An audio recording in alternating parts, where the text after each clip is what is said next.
ओम नमः शिवाय। मैं हूं एस्ट्रोलॉजर के सिन्हा और मैं अपने यूट्यूब चैनल पर आप सभी का हार्दिक स्वागत करता हूं। दिसंबर महीना और मकर लगन वाले जातकों के लिए कैसा बीतेगा, आइए हम इस वीडियो में समझते हैं। देखिए, मकर लगन वाले जातकों के लिए कुछ बात एकदम आपको नोट करना पड़ेगा, क्योंकि आपका जो लग्नेश है अभी भी लगन में है। और जो लोग नए सब्सक्राइबर हैं वो नोट कर लें कि जो नए व्यूअर हैं और सब्सक्राइबर दोनों लोग नोट कर लें कि जो मेरे जितने भी प्रोडक्शन होते हैं वो लगन पर बेस्ड होते हैं। सूर्य राशि, चंद्र राशि या नाम अक्षर को आधार मानकर अगर आप ये देख रहे हैं तो आपको ये प्रोडक्शन नहीं देखना चाहिए। और ये वृहत मासिक राशिफल है। इसमें प्रत्येक 12 ग्रहों को, प्रत्येक 12 भाव को और प्रत्येक 9 ग्रहों को इंक्लूड करके ये राशिफल बनाया जाता है। इसलिए वीडियो का ड्यूरेशन लंबा होगा, लेकिन आपको इसे बिना स्किप किए हुए एक एक पॉइंट को समझिए। अगर आपको इसमें कहीं कोई दिक्कत आती है तो आपको निश्चित रूप से कमेंट बॉक्स में कमेंट कीजिएगा, मैं उसका पर्सनली रिप्लाई भी करूंगा। तो स्टार्ट करते हैं मकर लगन वाले जातकों के लिए पूरा हफ्ता कैसे बीतेगा। उससे पहले सर्वार्थ सिद्धि योग जो रहेगा वो 22 दिसंबर को, 24 दिसंबर को, 28 दिसंबर और 31 दिसंबर को होने वाला है। और साथ में संकष्टी चतुर्थी पड़ेगी 3 दिसंबर को, यानी संकट को हरने वाली जो चतुर्थी होती है वो बहुत इम्पॉर्टेंट होती है। और अगर आपका लगन मकर है तो विशेष रूप से आपके लिए बहुत ज़्यादा इम्पॉर्टेंट है, क्योंकि जो बुध ग्रह होता है इसमें अत्यंत योग कारक होता है। और चतुर्थी जो होती है विशेष रूप से गणेश जी के लिए की जाती है।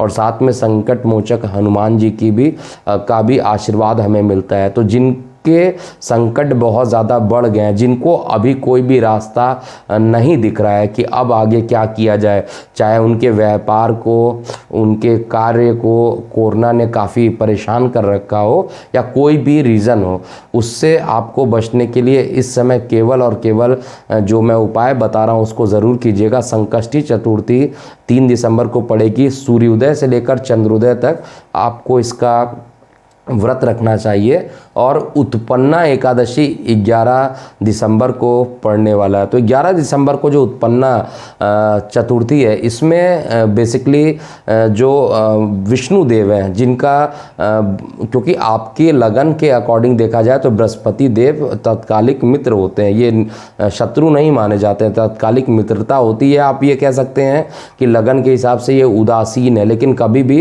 ये निगेटिव फल तो नहीं देते हैं। और भाव पर भी काफ़ी चीज़ें डिपेंड करती हैं। तो बृहस्पति देव अर्थात नारायण देव यानी जो विष्णु देवता हैं, उनके अंश से एक देवी उत्पन्न हुई थी एकादशी को, और ये उत्पन्ना एकादशी इसीलिए मनाया जाता है।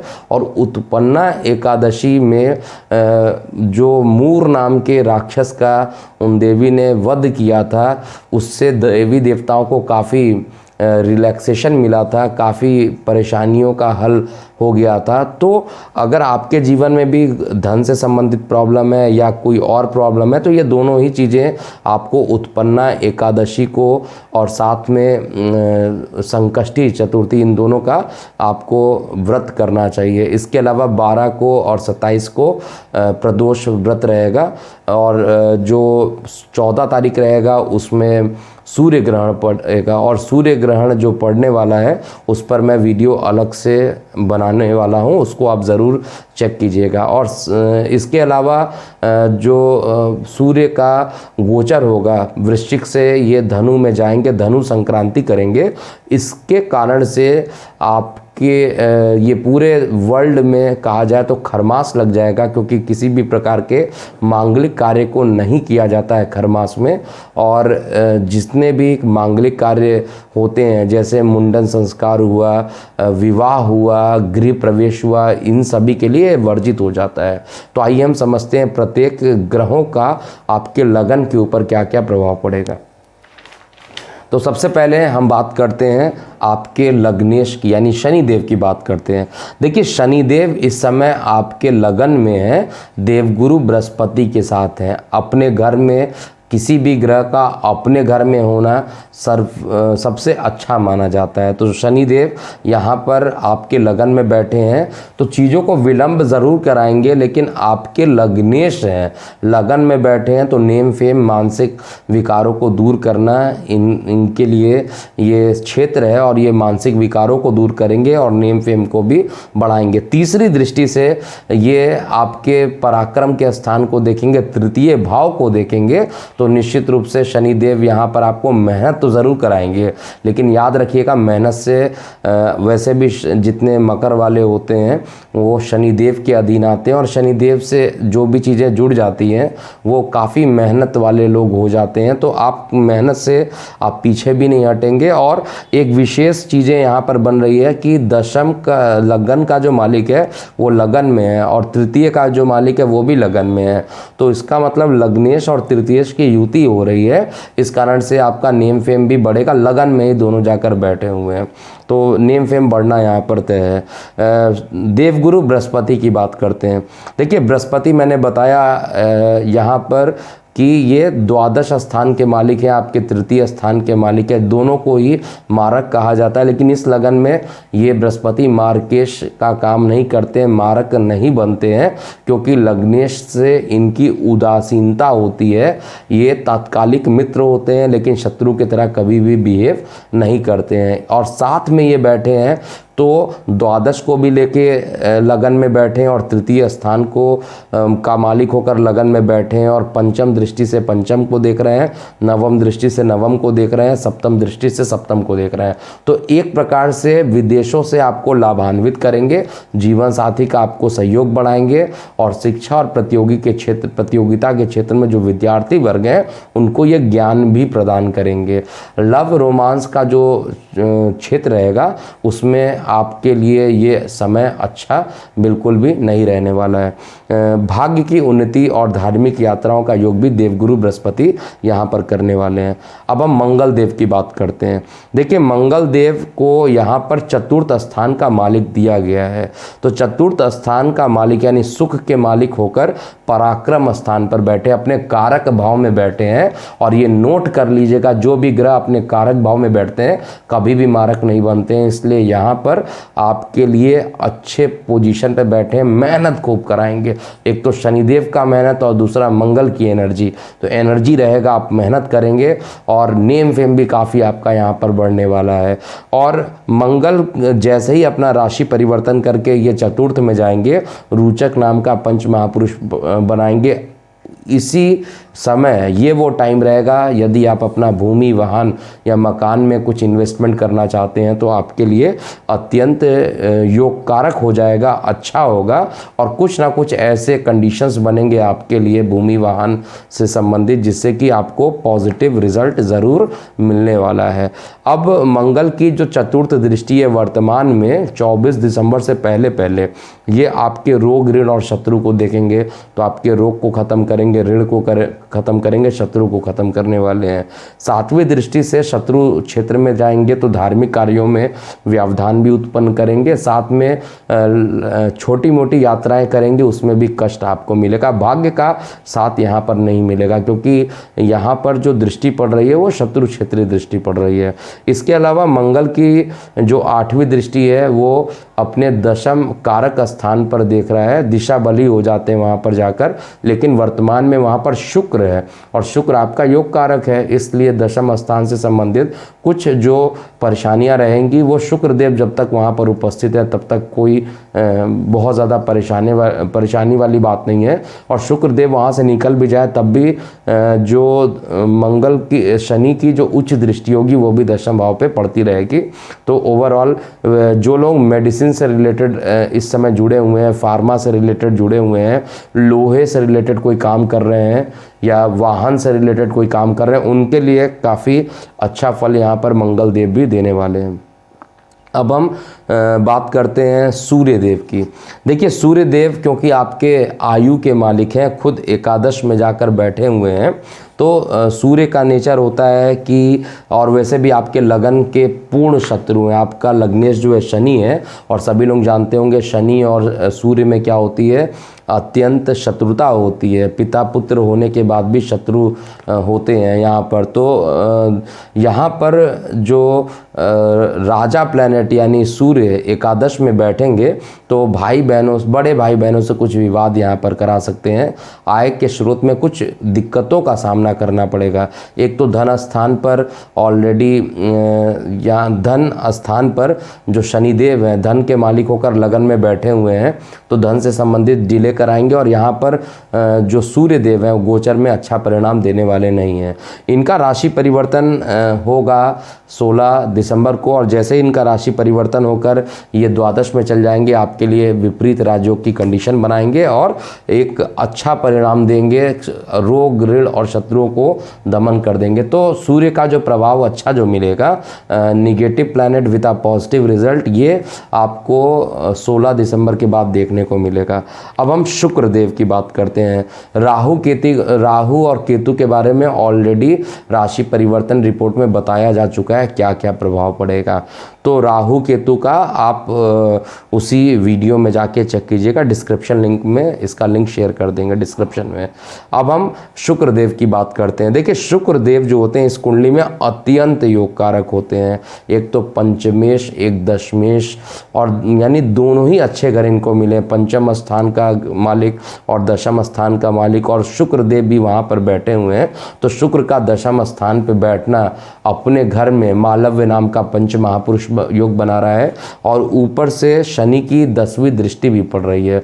तो आप एक प्रकार से समझिए कि कार्य और व्यवसाय में विलंब ही सही, लेकिन आपके प्रमोशन का होना तय है। और जो फार्मा से रिलेटेड जो लोग हैं उनके बिजनेस में, कार्य में, और जो लोग होटल से रिलेटेड काम करते हैं या खाने पीने की वस्तुओं का काम करते हैं, उनके लिए भी अगर आपका लगन मकर लगन है तो अच्छे दिन इस समय स्टार्ट होंगे।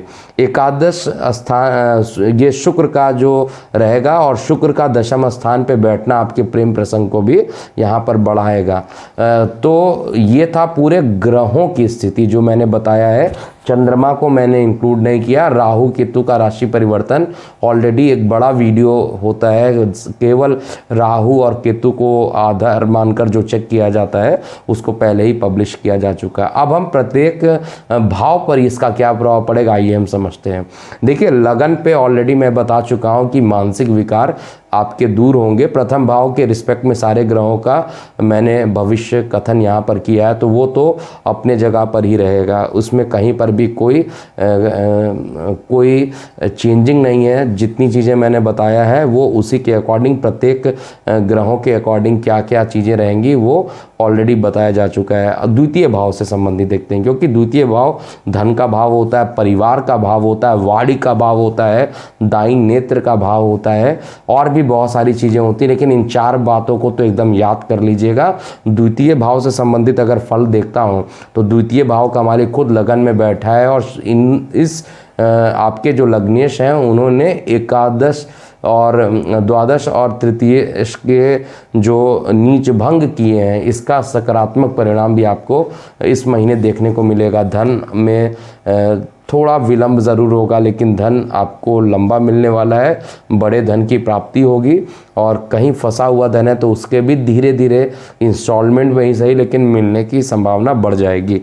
तृतीय भाव से संबंधित ऑलरेडी बता चुका हूँ, तृतीय भाव में मंगल है, अपने योग कारक भाव में है, और साथ में लग्नेश की तीसरी दृष्टि है। तो एक तरफ शनिदेव जहाँ मेहनत करने के लिए जाने जाते हैं, और वहाँ मंगल एनर्जी के कारक हैं, तो दोनों की जो युति हो रही है और साथ में जो तृतीयेश का लगन में बैठना, ये सभी चीज़ें बता रही है कि इस मंथ आपका नेम फेम ज़रूर बढ़ेगा। एक तो मानसिक विकार कम होंगे और नेम फेम भी आपका यहाँ पर बढ़ने वाला है। चतुर्थ स्थान की बात करें तो चतुर्थ स्थान से भी संबंधित आपको अच्छे परिणाम यहाँ पर देखने को मिलेंगे, क्योंकि वहाँ पर मंगल देव खुद अभी पराक्रम में बैठे हैं। इसका मतलब सुख सुविधाओं के लिए आपको लगभग 24 दिसंबर तक काफ़ी मेहनत करना पड़ेगा।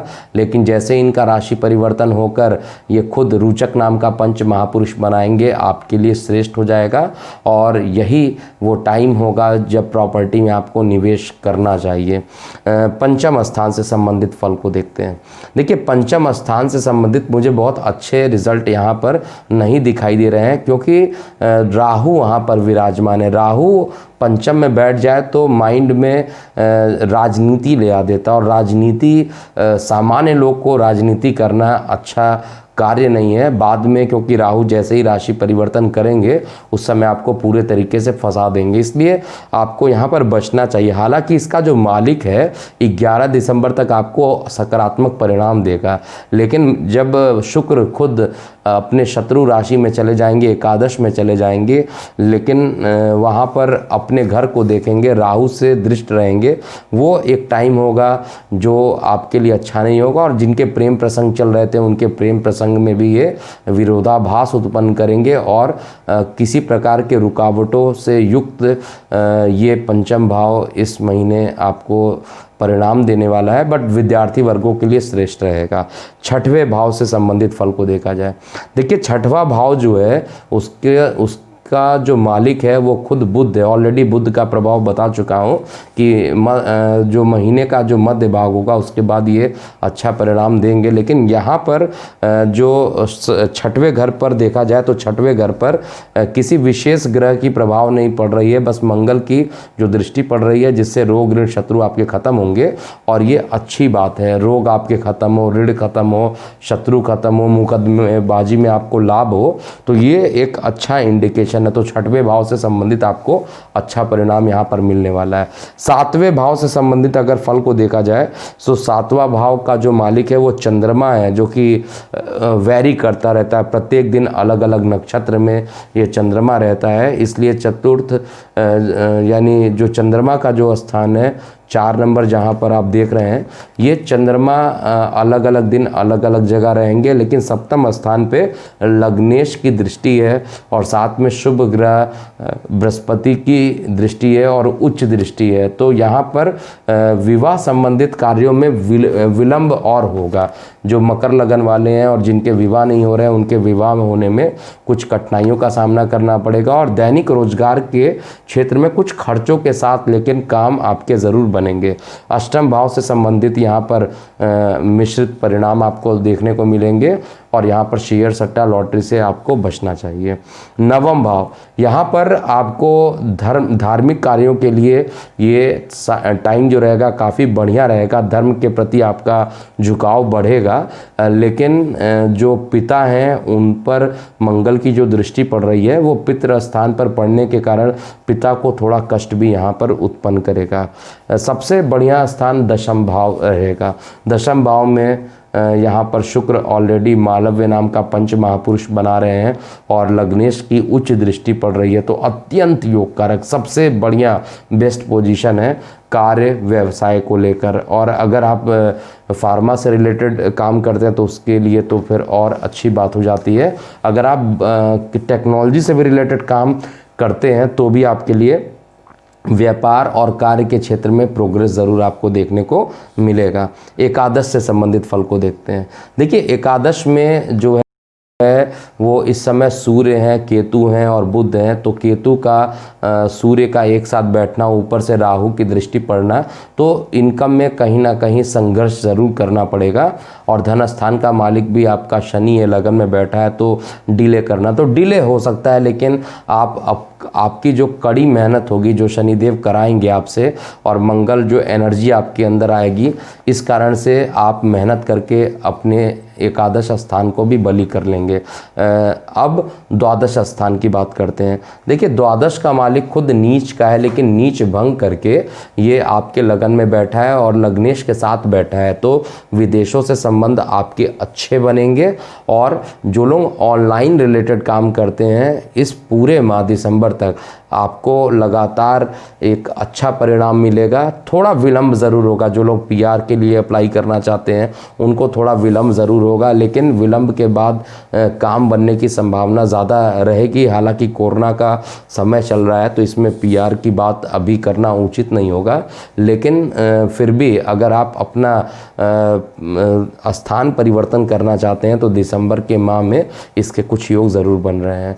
अगर आपको आपका, क्योंकि ये गोचर में मैंने बताया है जो कि 50% तक ये सही होता है, लेकिन अगर आपका आपको date of birth, time of birth, place of birth पता है तो हमारे नीचे दिए गए व्हाट्सएप संख्या 9818318303 पर फ्री ट्रायल के लिए आपको रिक्वेस्ट भेजना चाहिए। तो हमारी टीम आपके लिए एक फ्री ट्रायल 1 मंथ का ऑर्गेनाइज करेगी, जिसमें आपको हर प्रकार के राशि परिवर्तन का कस्टमाइज रिपोर्ट बनेगा, केवल आपके लिए रहेगा वो, और दूसरे का रिपोर्ट अलग, आपका रिपोर्ट अलग, क्योंकि गोचर का रिपोर्ट सबका सेम है, लेकिन आपके जन्मतिथि के अकॉर्डिंग सारी चीज़ें बहुत चेंज हो जाती हैं। तो इसीलिए ये बेहद सामान्य आधार पर इस प्रेडिक्शन को देखना चाहिए, और कस्टमाइज राशिफल के लिए आपको यहाँ पर रिक्वेस्ट ज़रूर भेजना चाहिए। अभी के लिए इतना ही। मैं हूँ एस्ट्रोलॉजर के एम सिन्हा। ओम नमः शिवाय।